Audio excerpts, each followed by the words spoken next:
ओम शांति। 6 जुलाई 2026 के ईश्वरीय महावाक्य। पहले सुनते हैं मुरली के मुख्य पॉइंट्स। बाबा ने कहा, तुम जब याद में बैठते हो, इसको ही कहा जाता है डेड साइलेंस, अर्थात जीते जी अशरीरी बनना। अब एक बाप को ऐसे निरंतर याद करो जो अंत काल और कोई की स्मृति ना आए। इस राजयोग से ही तुमने कल्प पहले भी स्वराज्य लिया था, अब फिर लेने आए हो। बाबा ने कहा, अगर स्वराज्य चाहिए तो पहले पवित्र बनो। सिवाय पवित्रता के ज्ञान की धारणा हो नहीं सकती। इस ज्ञान को धारण करने के लिए बुद्धि को सोने का बर्तन चाहिए। बाप को याद करने से ही आत्मा सच्चा सोना बनती है। लास्ट में बाबा ने कहा, अगर बाप से सदा सुख का वर्षा लेना है तो उनके साथ खुदाई खिदमतगार बनो। इस समय बाप तुम्हारी राजाई का ऐसा पक्का फाउंडेशन डाल देते हैं जो तुम 21 जन्म राज्य भाग्य पाते हो। तो कितनी खुशी होनी चाहिए, परंतु निश्चय भी जरूर हो। निश्चय नहीं तो स्वर्ग में चलने के लायक भी नहीं। और अब सुनते हैं महावाक्यों को विस्तार से। मुरली का सार। मीठे बच्चे, जीते जी इस शरीर से अलग हो जाओ, अशरीरी बन बाप को याद करो। इसको ही कहा जाता है डेड साइलेंस। प्रश्न, तुम बच्चे अभी अपना फाउंडेशन मजबूत कर रहे हो। मजबूती किस आधार से आती है? उत्तर, पवित्रता के आधार से। जितना जितना आत्मा पवित्र अर्थात सच्चा सोना बनती जाती, उतनी मजबूती आती। बाबा अभी स्वराज्य का फाउंडेशन इतना मजबूत डालते हैं जो आधा कल्प उस फाउंडेशन को कोई हिला नहीं सकता। तुम्हारे राज्य को कोई छीन नहीं सकता। गीत ओम नमो शिवाय। ओम शांति। बाबा कहते हैं, मुझे याद करो, अर्थात अशरीरी बनो, अर्थात डेड साइलेंस। जैसे मनुष्य मरते हैं तो डेड साइलेंस हो जाती है। कहते हैं इनका शरीर शांत हो गया, शरीर और आत्मा अलग हो गई, खत्म हो गया। यहां भी तुम बच्चे जब बैठते हो तो इसको डेड साइलेंस कहा जाता है। जीते जी अशरीरी बन जाओ, अपने को आत्मा समझो, बाप को याद करो। तुम जानते हो यह सच्ची शांति है। वो लोग शांति को नहीं जानते।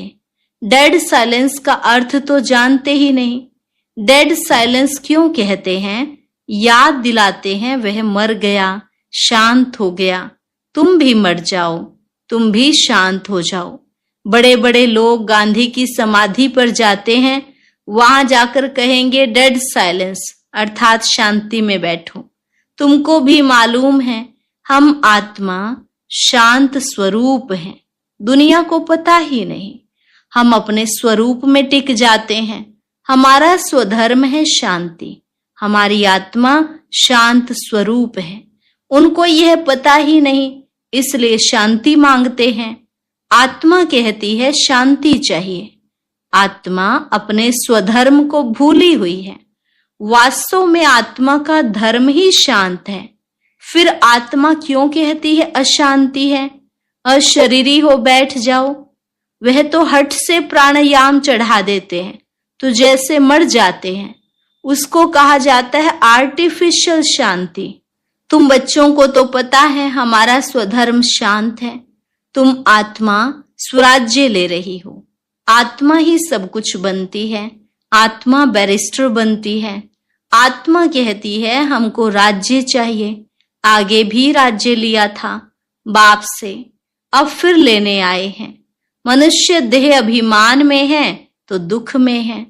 अभी तुम समझते हो कि हम आत्मा हैं, अपने परम पिता परमात्मा से स्वराज्य लेने आए हैं। तुम आत्मा को राजाई चाहिए। इस समय आत्मा स्वराज्य मांगती है बेहद के बाप से। श्री कृष्ण को तो स्वराज्य था, फिर गुम हो गया। अब बाप आकर तुम आत्माओं को राज्य देते हैं। इसको राजयोग कहा जाता है। परम पिता परमात्मा राजयोग सिखलाते हैं। मनुष्य देह अभिमानी होने के कारण कहते हैं मैं फलाना हूं, मैं देह को ही समझ लेते हैं। वास्तव में मैं आत्मा करती है। आत्मा कहती है मैं यह चीज उठाता हूं। फीमेल कहेगी मैं उठाती हूं। वास्तव में आत्मा तो मेल है। मैं आत्मा बाप का बच्चा हूं। आत्मा कहती है बाबा हम आपसे स्वराज्य ले रहे हैं। आत्मा को स्वराज्य देते हैं परमात्मा। भक्ति और ज्ञान में देखो कितना फर्क है। शिव का मंदिर भी होता है, सबसे जास्ती घंटे भी शिव के मंदिर में बजते हैं। उनको जगाते हैं, जगाते तो सब हैं। सवेरे सवेरे बैंड बाजे बजते हैं। यहाँ बाप बच्चों को जगाकर देवता बनाते हैं। घंटे आदि बजाने की कोई बात ही नहीं।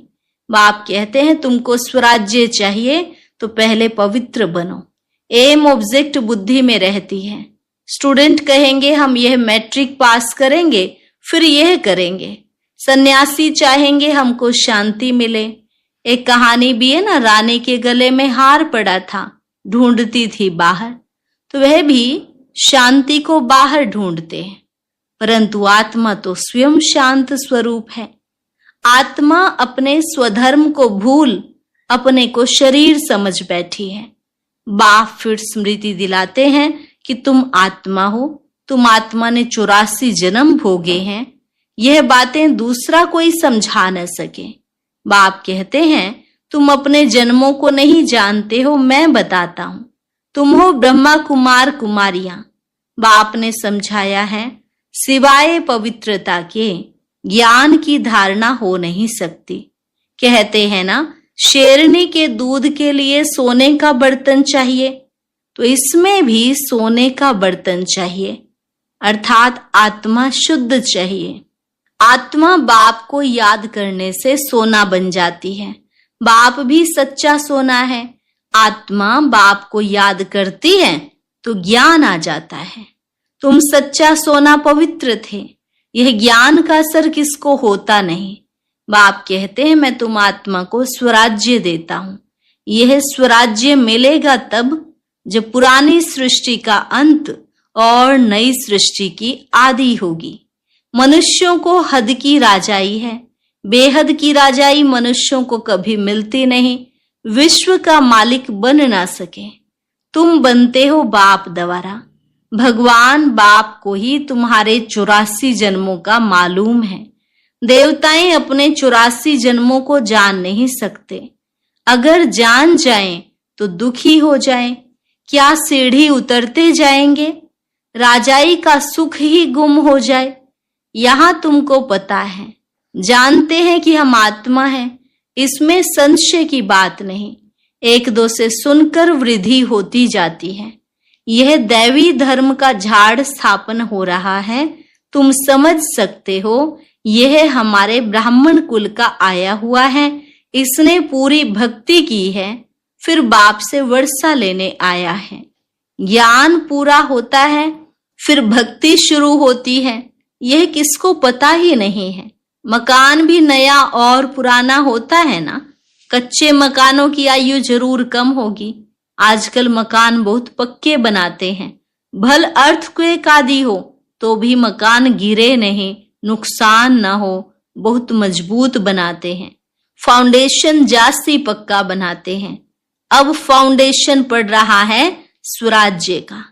आत्मा को 21 जन्म के लिए राज्य मिलता है। यहाँ की राजाई तो कुछ है नहीं। आज राजाई है, कल किसी ने चढ़ाई की, खलास। फाउंडेशन कोई का है नहीं। मनुष्य का भी फाउंडेशन नहीं। आज है कल मर जाए। अभी तुम्हारा फाउंडेशन बाबा पक्का डाल देते हैं। जो 21 जन्म तुम राज्य भाग्य पाते हो, तुम्हारी राजाई का फाउंडेशन पक्का पड़ता है। तुमको कोई भी धरती का तूफान हिला न सके। गीता में भी कहते हैं बाबा हमको स्वराज्य देते हैं जिसको कोई ले न सके, गिरा न सके। ऐसी बादशाही देते हैं जो जरा भी दुख की बात नहीं रहती। आत्मा को कितनी खुशी होनी चाहिए। निश्चय तो है ना। निश्चय नहीं है तो स्वर्ग में चलने के लायक नहीं।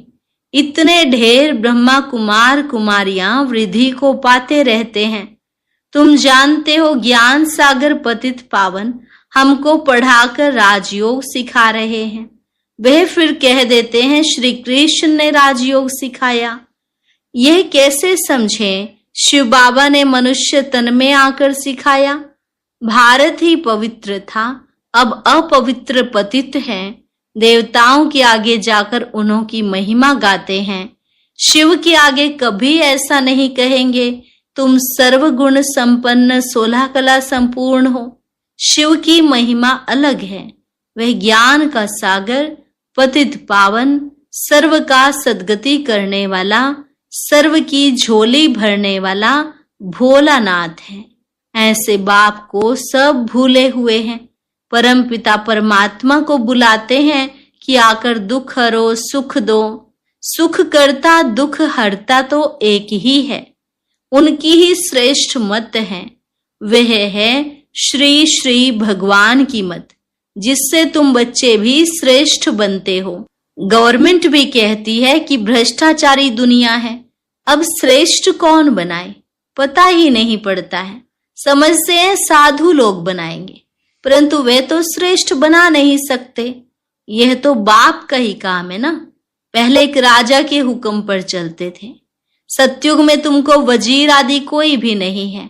बादशाह में भी ताकत रहती है। वजीर का नाम गाया ही नहीं जाता। तुम समझते हो हमने विश्व का मालिक बन राज्य चलाया था।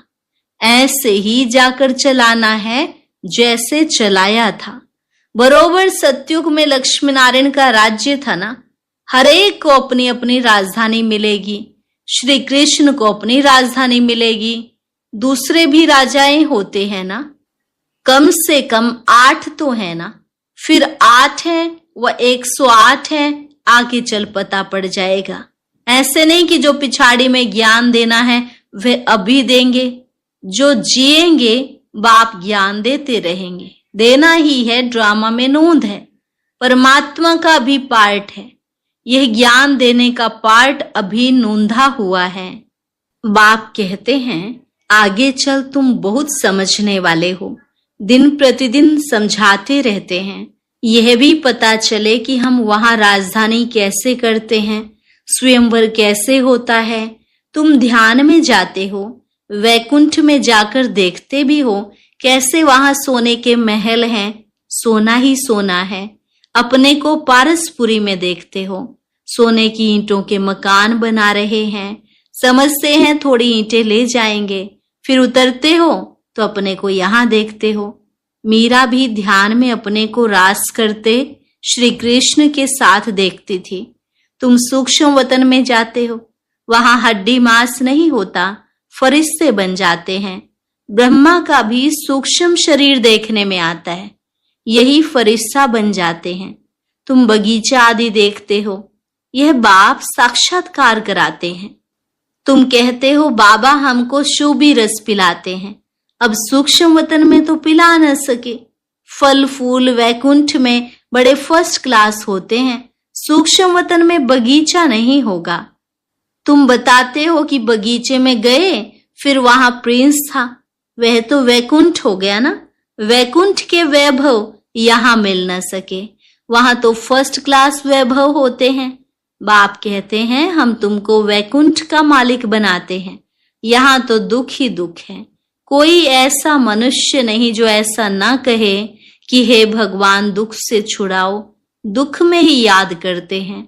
श्री कृष्ण के पुजारी कहेंगे कृष्ण कहो, हनुमान के पुजारी हनुमान की जय बोलेंगे। यहाँ बाप कहते हैं निरंतर मुझ बाप को याद करो। ऐसे याद करो जो अंत काल कोई की स्मृति ना आए। काशी कलवट खाते थे, उसमें किए हुए पापों की ऐसी महसूसता आती है जैसे जन्म जन्मांतर की सजाएं भोगते हैं। बहुत पाप किए हैं, इसको कहा ही जाता है पाप आत्माओं की दुनिया। आत्मा पापी है, आत्मा ही बाप को बुलाती है, हे परम पिता परमात्मा, हे परम धाम के रहने वाले शिव बाबा। उसका असली नाम तो एक ही है, वह है आत्माओं का बाप।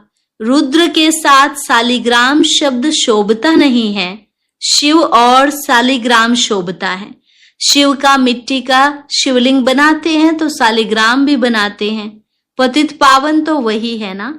यहाँ यज्ञ भी रचते हैं। भारत सबसे ऊंच है, परंतु देवता धर्म को भूल गए हैं। तुम्हारा आदि सनातन देवी देवता धर्म है, वह तो चला आना चाहिए। हिंदू कोई धर्म थोड़े ही है।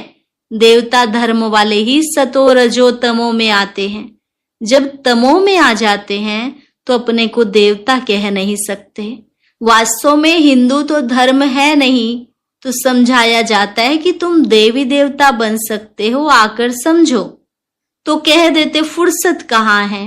बाप कहते हैं हम तुमको अपना बनाते हैं, शांति और सुख का वर्षा देने लिए। कोई परिवार आपस में इकट्ठे रहते हैं, बहुत प्यार से चलते हैं, सबकी कमाई इकट्ठी होती है, कोई हंगामा नहीं रहता है। परंतु इनको स्वर्ग तो नहीं कहेंगे ना। सतयुग में एक भी घर में बीमार दुखी होते नहीं, नाम ही है स्वर्ग। वहां सब सुखी रहते हैं। बाप से तुम सदा सुख का वर्षा लेने आए हो, तुमको ज्ञान मिला है। कहते हैं बाबा आप पतित पावन हो, हमको भी पावन बनाओ। बाप के साथ तुम बच्चे भी खुदाई खिदमतगार हो। अच्छा, मीठे मीठे सिकिलधे बच्चों प्रति माता पिता बाप दादा का याद प्यार और गुड मॉर्निंग। रूहानी बाप की रूहानी बच्चों को नमस्ते। रूहानी बच्चों की रूहानी बाप दादा को नमस्ते नमस्ते, गुड मॉर्निंग। शुक्रिया बाबा, शुक्रिया। धारणा के लिए मुख्य सार। पहली पॉइंट, स्वराज्य लेने के लिए पवित्रता का फाउंडेशन अभी से मजबूत करना है। जैसे बाप पतित पावन है, ऐसे बाप समान पावन बनना है। दूसरी पॉइंट, अपने शांत स्वधर्म में स्थित रहना है। जितना हो सके देह अभिमान छोड़ देही अभिमानी रहना है। डेड साइलेंस अर्थात अशरीरी रहने का अभ्यास करना है। वरदान, अन्य आत्माओं की सेवा के साथ साथ स्वयं की भी सेवा करने वाले सफलता मूर्त भव। अन्य आत्माओं की सेवा के साथ साथ स्वयं की भी सेवा करने वाले सफलता मूर्त भव। सेवा में सफलता मूर्त बनना है तो दूसरों की सर्विस के साथ साथ अपनी भी सर्विस करो। जब कोई भी सर्विस पर जाते हो तो ऐसे समझो कि सर्विस के साथ साथ अपने भी पुराने संस्कारों का अंतिम संस्कार करते हैं। जितना संस्कारों का संस्कार करेंगे उतना ही सत्कार मिलेगा। सभी आत्माएं आपके आगे मन से नमस्कार करेंगी, लेकिन बाहर से नमस्कार करने वाले नहीं बनाना, मानसिक नमस्कार करने वाले बनाना। स्लोगन, बेहद की सेवा का लक्ष्य रखो तो हद के बंधन सब टूट जाएंगे। बेहद की सेवा का लक्ष्य रखो तो हद के बंधन सब टूट जाएंगे। अव्यक्त इशारे। ज्वालामुखी स्थिति में रह शक्तिशाली याद का अनुभव करो। जब तक आपकी याद ज्वाला रूप नहीं बनी है, तब तक यह विनाश की ज्वाला भी संपूर्ण ज्वाला रूप नहीं लेती है। यह भड़कती है, फिर शीतल हो जाती है, क्योंकि ज्वाला मूर्त और प्रेरक आधार मूर्त आत्माएं अभी स्वयं ही सदा ज्वाला रूप नहीं बनी है।